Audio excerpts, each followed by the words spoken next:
The reason it was possible to say in 2019 that this time I will speak out openly to say, please, let's vote ANC, was because of what the manifesto said. It did not say we've got a good story to tell. It said we've made mistakes. We've done wrong things. You remember that manifesto, which title was "Let Us Grow South Africa Together." But it pointed to the mistakes. It said, you see, there's corruption, serious ethical problems, state institutions not delivering to the people. And we, the ANC, make a commitment that we're going to grow South Africa together with you, and therefore make a commitment to correct the wrong things that have happened. So it seemed to me that at last the ANC was telling the truth and making a very serious commitment.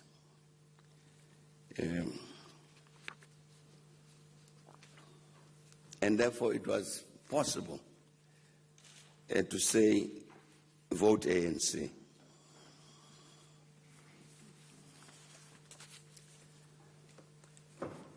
So I'm saying, colleagues, I'm very, very glad indeed that we have so many of our people who have come, because indeed, as has been said, again, the Bishop said this, the ANC doesn't belong to us who are members, but this is a product of our people.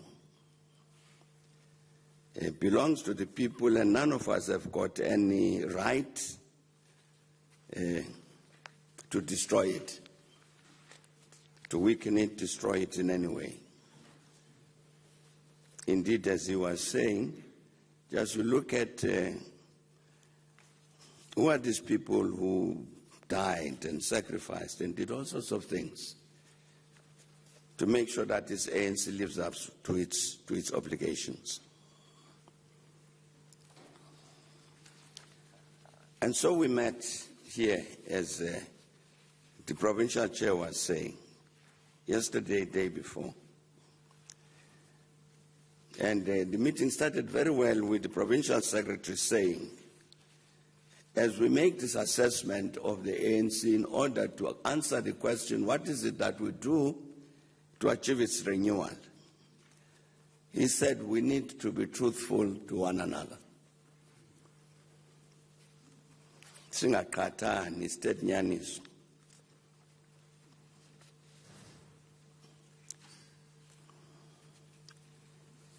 And one of the things that we did was to quote what our late leader Nelson Mandela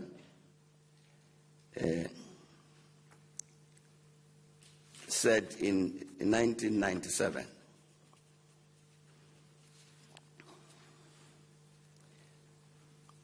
And he said, so one of the negative features that had emerged, this was in 1997, 3 years after we went into government, is the emergence of careerism within our ranks.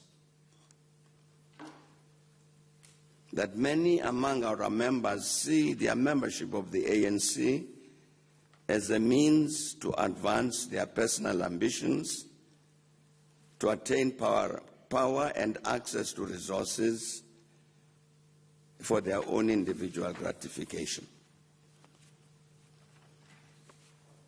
And he said they work, these people, to manipulate the movement to create the conditions for their success. And he said that in reality, for the last 3 years, we have found it difficult to deal with such careerists in a decisive manner. We ourselves have therefore allowed the space to emerge for these opportunists to pursue their counter-revolutionary goals to the detriment of our movement and struggle.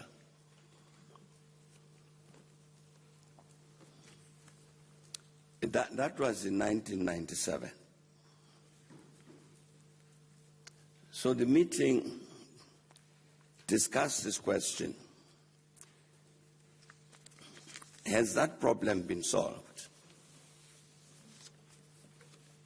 Of people who enter the ANC wear ANC T-shirts and they say, "Viva ANC, Viva," and know all of the songs, they toy very well and do all of that. But are they ANC?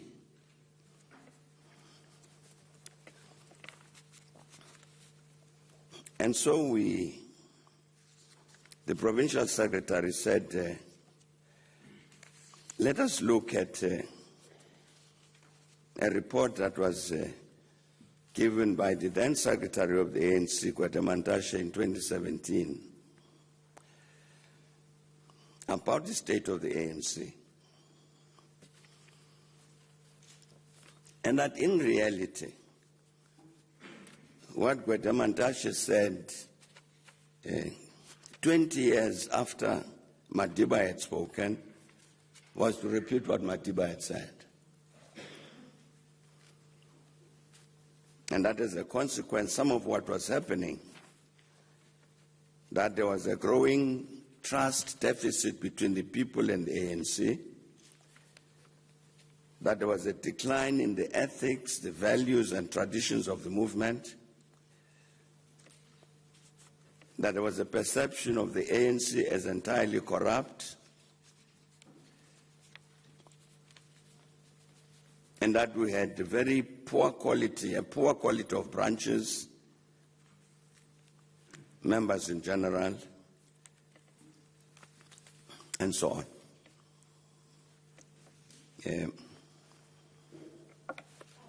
That is a consequence of failure to address this problem, which Madiba had raised in 1997. 20 years later, we could say this is what is happening to the ANC. So when we meet, yesterday, day before, we were saying, have we attended to this challenge?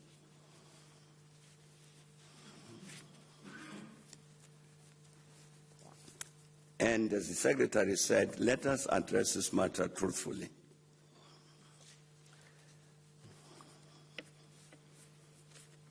Let me quote something else, which we did not quote over the weekend. And this was in 2007.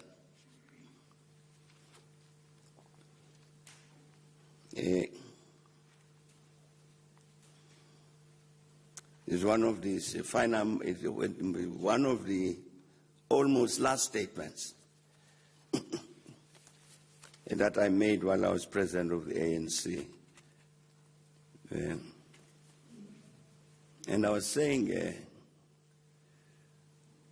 I trust that all of us, this was at the ANC conference in December 2007,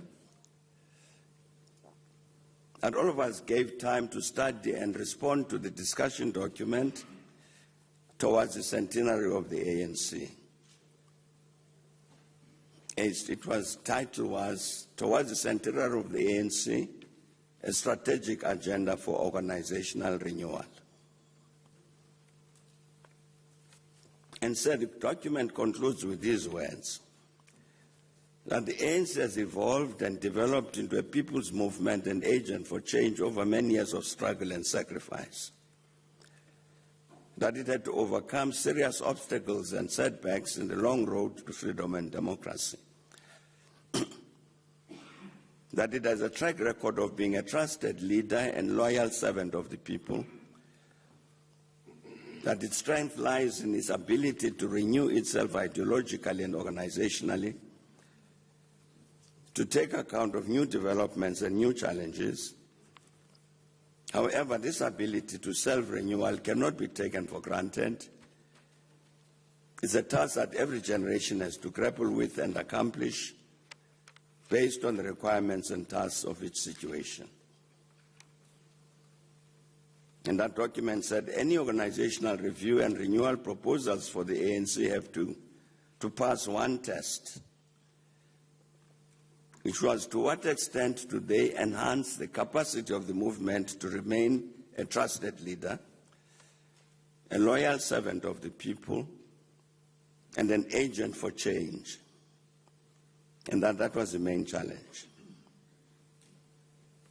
And the document ended by inviting all cadres to join in the festival of ideas about the fundamental challenge of strengthening our movement so that it remains a trusted leader, loyal servant of the people, and agent for change.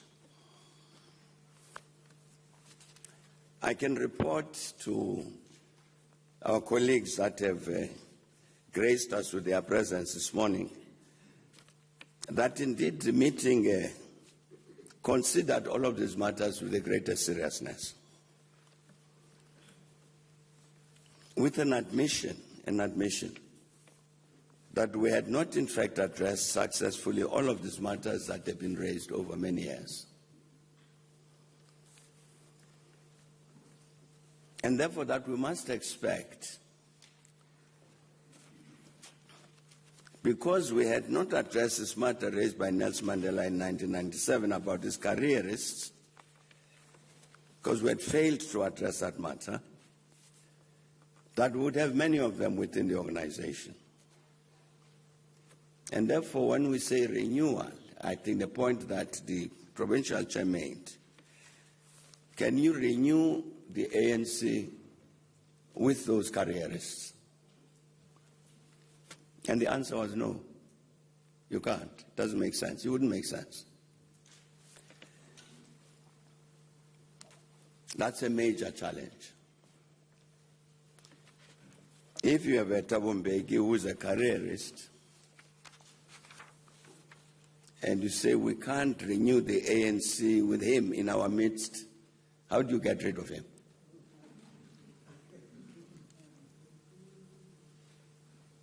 That's a question that we've got to answer. It's a practical, real question. Point was made about accountability. The ANC gets elected by the people, as in this province, and to become the governing party. And as a governing party, it's got to deliver all of the services which are entitled, to which the people are entitled. And depends on this public service. That is the responsibility of the ANC, that governing party, to make sure that that public service does what is necessary in terms of the commitments that the ANC has made to the public when it said, let us grow South Africa together. That manifesto. Many years ago, there was, when we were still developing what is called the Kucha, that port, that was dealt with at the beginning as a presidential lead project. So the presidency in Pretoria had a very direct role to play with regard to that development of that port at Quebec. Then one day the CEO of the project, he sends a very urgent message to say that money that was due to be allocated for that particular quarter was 4 weeks late, 6 weeks late, nothing was happening. What's the problem? Now the process was that the Treasury would move money to the provincial government here, Eastern Cape, which would then move the money to the project. So when we checked, the Treasury said, no, the money went whenever it went. The problem was The money did arrive here with the provincial government, Episho. But there were two officials who had to sign the papers in order to release the money. And these officials occupied the same floor in one building. And so one signed, but the office messenger was off sick.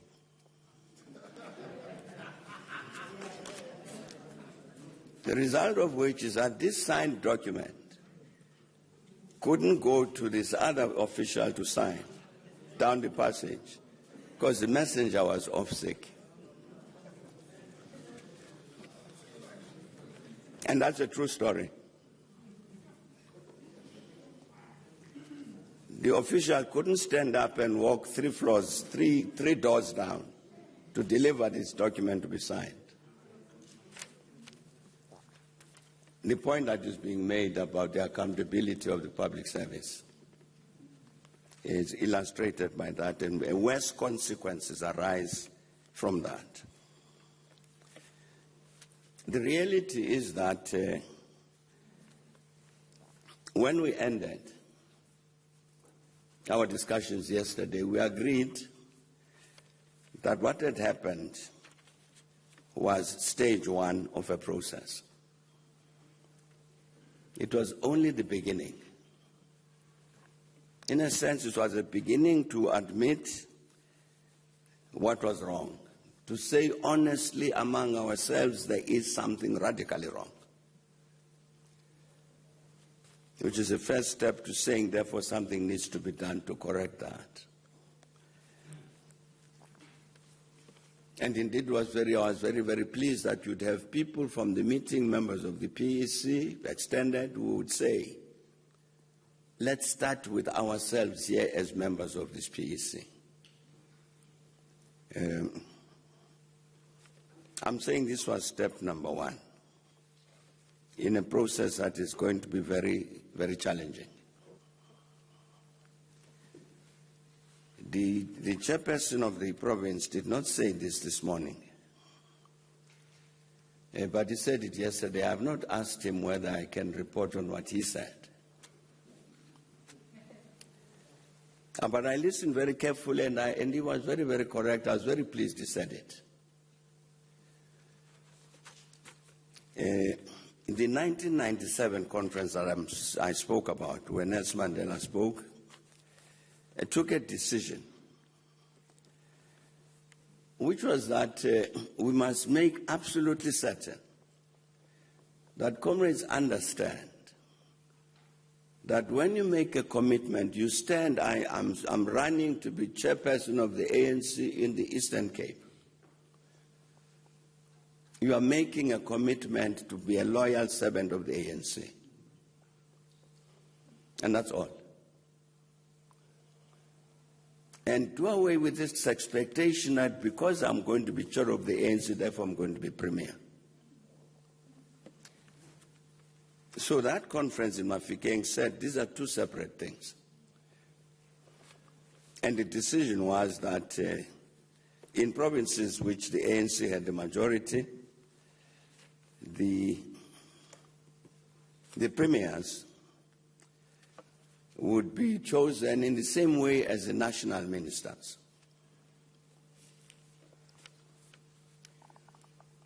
And that was the formal decision of the ANC conference. And we implemented that. You remember that over a long time, you had a number of women ministers in the Free State. Medireko, Beatrice Mashoff. Ace Mahashule was the provincial chair of the ANC. But it seemed to us that we could not appoint him as premier.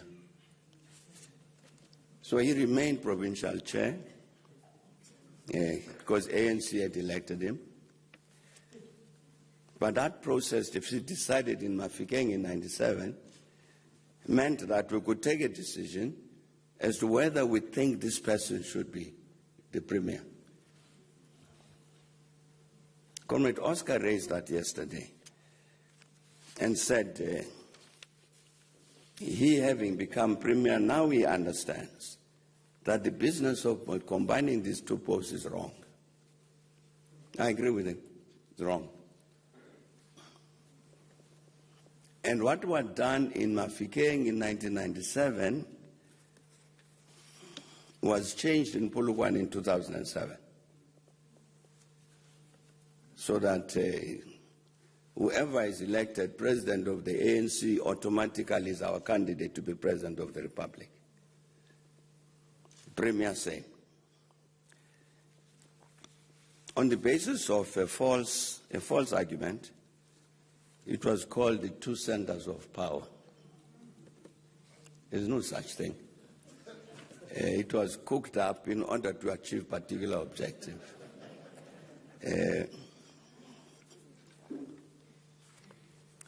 I'm mentioning these colleagues to indicate some of the challenges that we're going to face.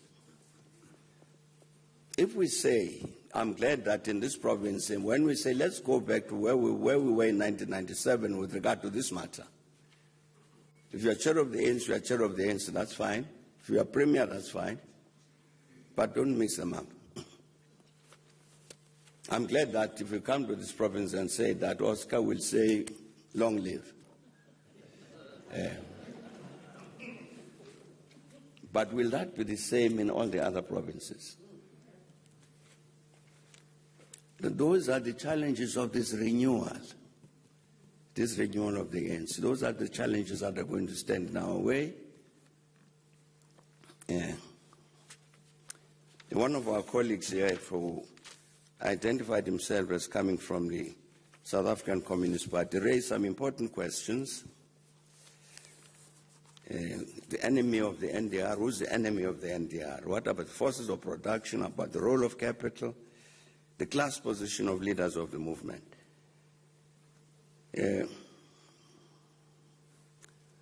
I'd hoped that as we look at the process of the renewal of the ANC, our colleagues from the South African Communist Party would make an input about that, the issues they are raising.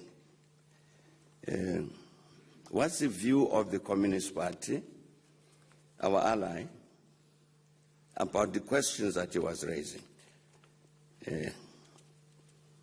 I don't know, Oscar, what's the class position of your leadership? But I'm sure the party can answer that. It might help the ANC in the process of its renewal.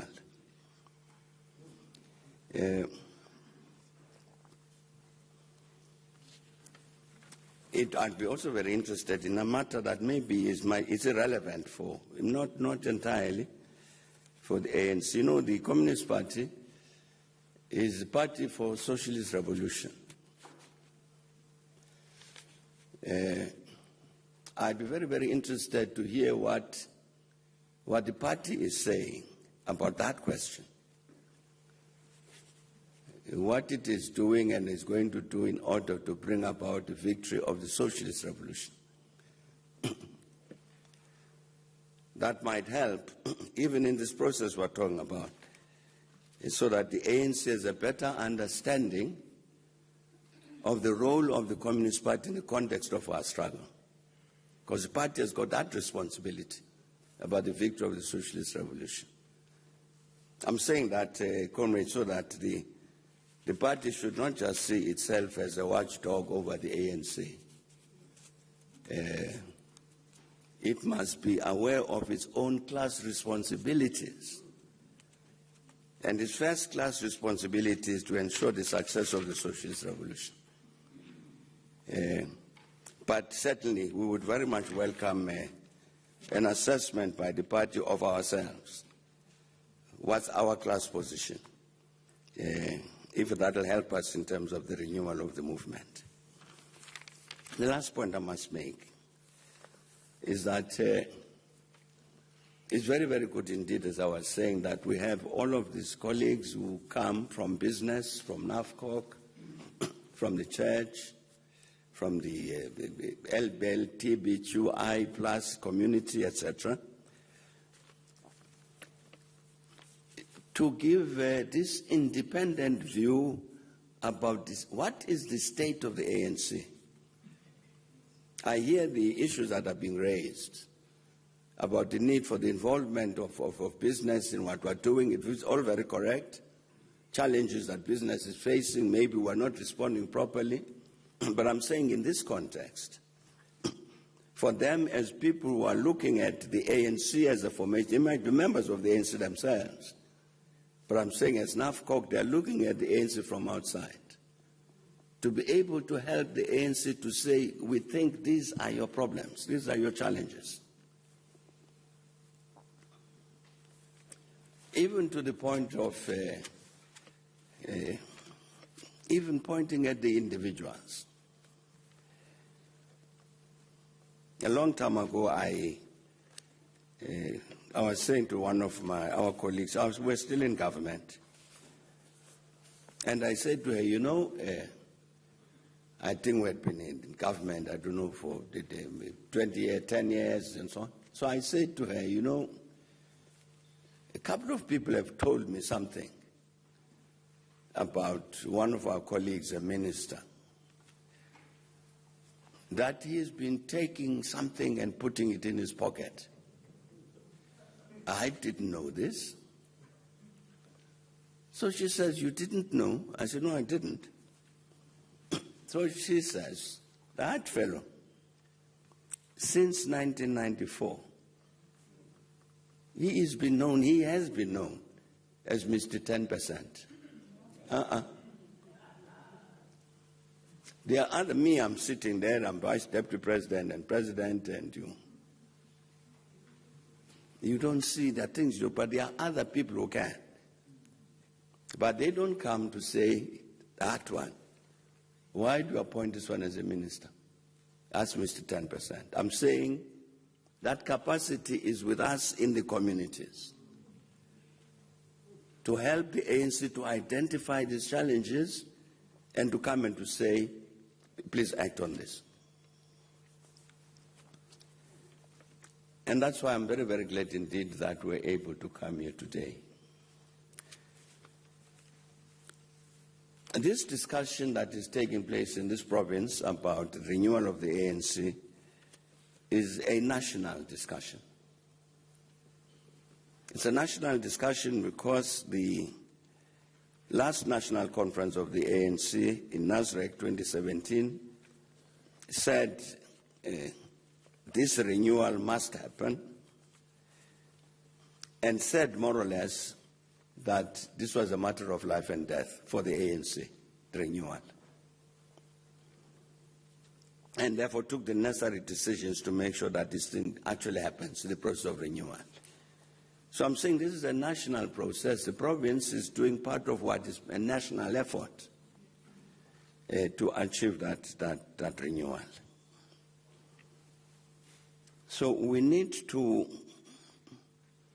bring the ANC back to what that discussion document which I quoted just now, towards the centenary of the ANC, to bring it back to where it was, where it ought to be. And that document, as I was saying, said any organizational review and renewal proposal for the ANC have got to pass one test. To what extent do they enhance the capacity of the movement to remain a trusted leader, a loyal servant of the people, and an agent for change? And that's the main challenge. I'm quite sure that in the course of answering that question, we'll have to answer these questions that have been raised.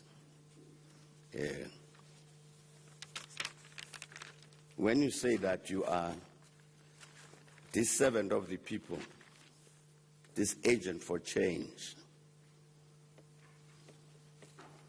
practically, how does it show itself? How does it manifest itself? In the way in which government operates, in the way in which your individual members operate, in the way that has been said. You get people at national leadership of the ANC who openly defy decisions of the National Executive Committee and even take the ANC to court to challenge decisions of the National Executive Committee. What is that?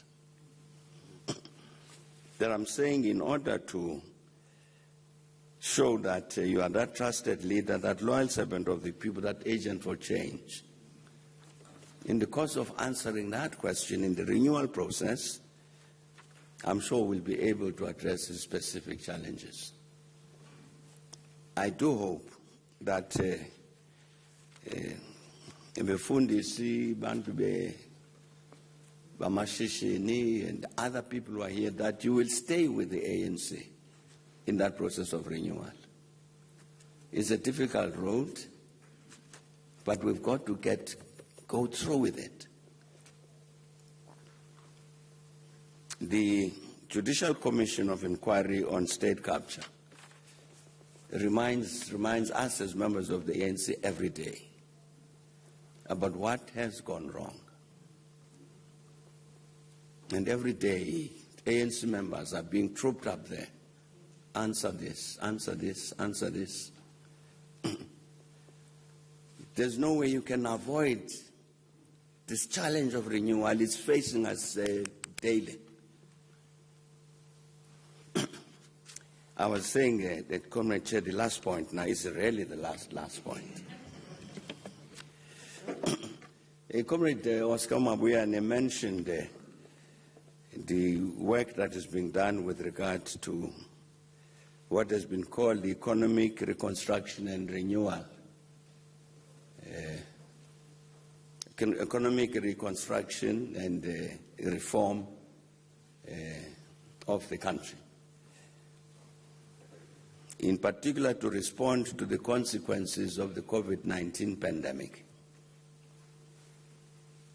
And a very, very positive message that came across, particularly last year, 2020, from the ANC, from government, from business, from the trade unions, saying this pandemic has exposed all of the wrong things, inequality, unemployment, and all of that.